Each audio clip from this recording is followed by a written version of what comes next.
Here's the postmodern world. It's the Hobbesian nightmare. It's everyone against everyone else, except it's not individuals, it's groups.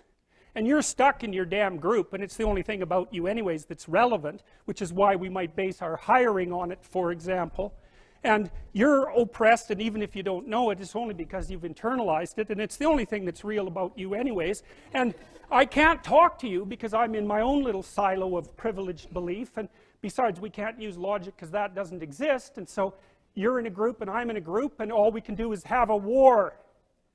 Or we can talk, but we don't get to talk because you can't talk if you're a postmodernist, because speech is just chatter. So when it's just chatter that supports the people in power, that's how they think. And so the whole world is this little armed war of identity group against identity group against identity group. And you shut down people who don't agree with you, because why should you let them talk? You don't believe in any of the reasons why you would let someone talk. So this isn't accidental. It's not because they're afraid, although it's also because of that. They hijack, fear. They hijack compassion. They make anyone who puts forward an alternative view into a terrorist of ideas, and someone who's heartless at the core, which is really incredibly intelligent. It's such a good strategy. It's so devious and brilliant, and it's so effective. Because who the hell wants to be labeled a bigot? You probably are a damn bigot, just like everyone else. So, and it's easy to make people feel guilty about that, and maybe they should. So anyways, what's going on? Well, that's what's going on. And so what do you do about it? Well, I don't know what you do about it, but I have a theory, and that's one I've been working on for like 40 years. So one of the problems with postmodernism, and I'm going to take 5 minutes, and then we're done. One of the problems with postmodernism is that, and this is a big problem, like this is a fatal problem, apart from the fact that it's incoherent and there's no value structure in it, and it's fundamentally divisive and destructive. There's a logical problem with it too that's even worse. And so you might be noticing that the LGBT set of acronyms keeps growing, eh? And it's kind of a form of its own parody in some sense. It's like, well, I'm oppressed. It's like, yeah, you are. And, well, I'm oppressed too. Yeah, you're also oppressed. And maybe I'm even oppressing you, being part of this other marginalized group, but at least we share our oppression. Well, I'm also oppressed. Well, so am I. I'm oppressed too. It's like, okay, so here's a problem. There's a big problem here. The problem is, it's true. You're oppressed, you're oppressed, you're oppressed, you're oppressed. God only knows why. Maybe you're too short, or you're not as beautiful as you could be, or your grandparent was a serf, likely, because almost everybody's great-grandparent was. It's like, and you're not as smart as you could be, and you have a sick relative, and you have your own physical problems, and it's like, frankly, you're a mess. And you're oppressed in every possible way, including your ancestry and your biology, and the entire sum of human history has conspired to produce victimized you with all your individual pathological problems. It's like, yes, true. Okay, but the problem is that it is true. And so if you take the oppressed, you have to fractionate them and fractionate them. It's like, you're a woman. Yeah, okay, well, I'm a black woman. Well, I'm a black woman who has 2 children. Well, I'm a black woman who has 2 children, and one of them isn't very healthy. And then, well, I'm a Hispanic woman, and I have a genius son who doesn't have any money so that he can't go to university. And, I had a hell of a time getting across the border. It was really hard on me to get my citizenship. My husband is an alcoholic brute. It's like, well, yeah, that sucks too. And so, so let's fix all your oppression. And we'll take every single thing into account, and then we'll fix yours too. We'll take every single thing into account. It's like, no, you won't, because you can't. You can't. It is technically impossible. First of all, you can't even list all the ways that you're oppressed. Second, how are you going to weight them? Third, who's going to decide? And that's the bloody thing. Who's going to decide? That's the thing. Well, what's the answer in the West? It's like, in free markets, oh yeah, Christ, we'll never be able to solve this problem. No one can solve it. What are we going to do about that? We're going to outsource it to the marketplace. You're going to take your sorry, pathetic being, and you're going to try to offer me something that maybe I want. And I'm going to take my sorry, pathetic being, and I'm going to say, well, all things considered, as well as I can understand them, maybe I could give you this much money, which is actually a promise, for that thing.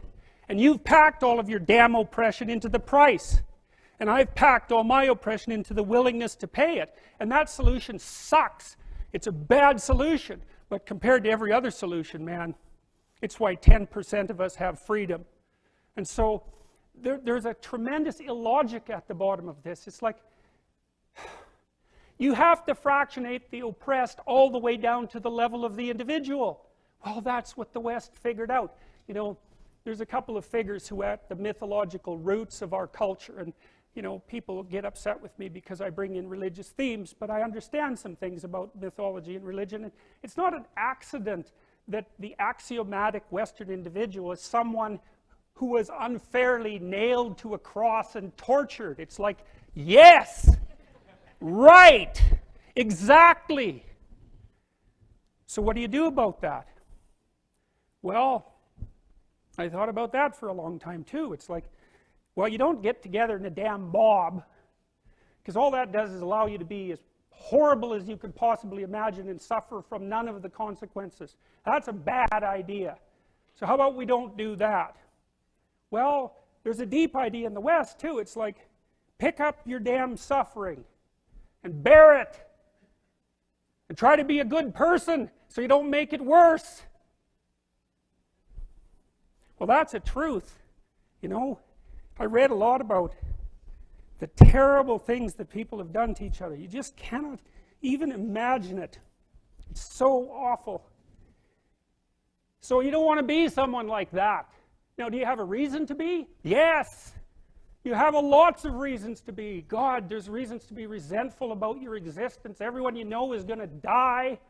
You know, you too. And there's going to be a fair bit of pain along the way, and lots of it's going to be unfair. It's like, yeah, no wonder you're resentful. It's like, act it out and see what happens. You make everything you're complaining about infinitely worse.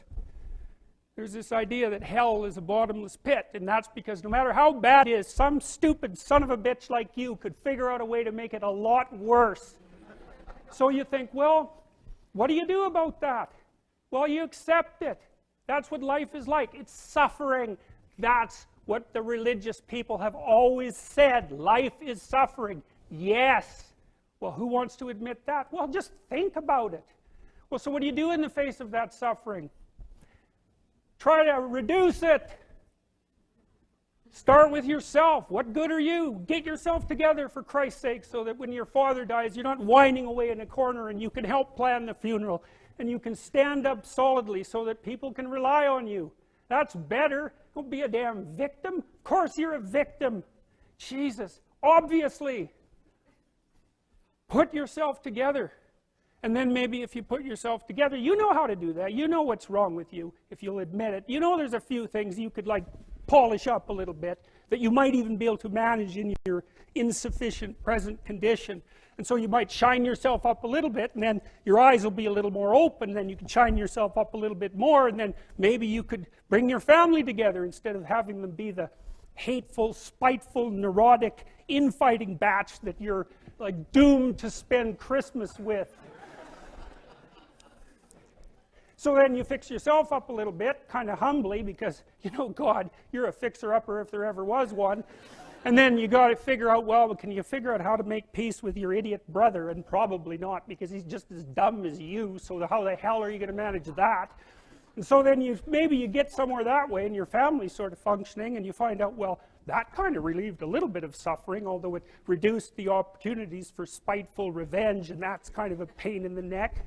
And so then you get your family together a little bit, and you're a little clued in then, at least a bit, because you've done something difficult that's actually difficult. You're a little wiser, and so then maybe you could put a tentative finger out beyond the family and try to change some little thing without wrecking it. It's like, our society is complex, and we teach our students that they could just fix it. It's like, go fix a military helicopter and see how far you get with that. It's like, what are you going to do? You're like a chimp with a wrench. Whack!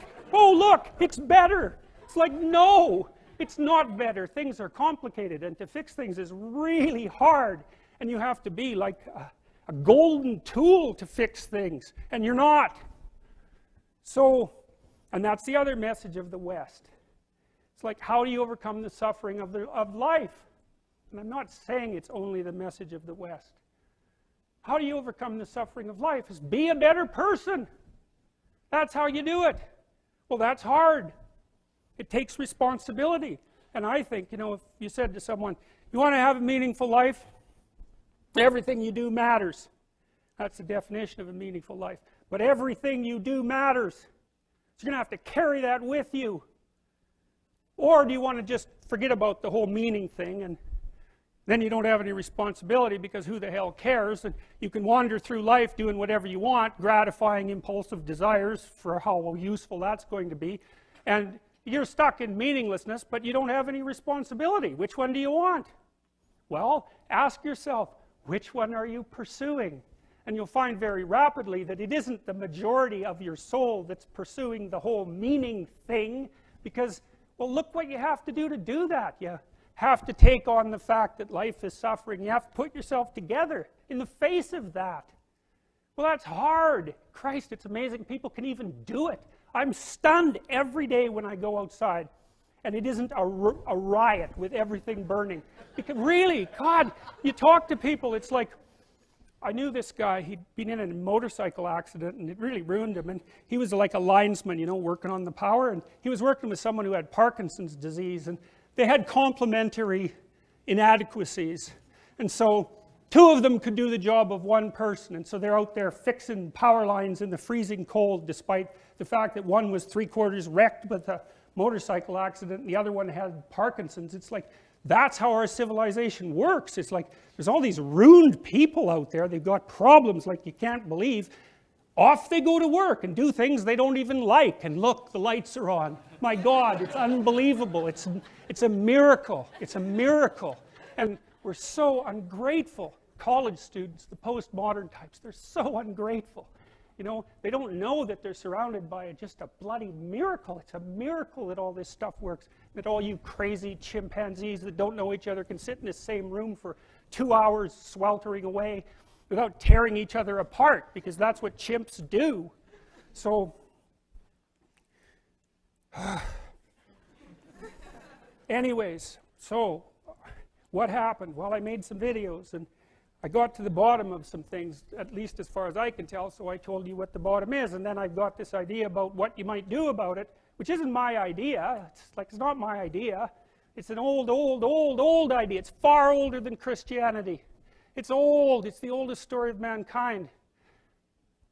Get yourself together. Transcend your suffering. See if you can be some kind of hero. Make the suffering in the world less.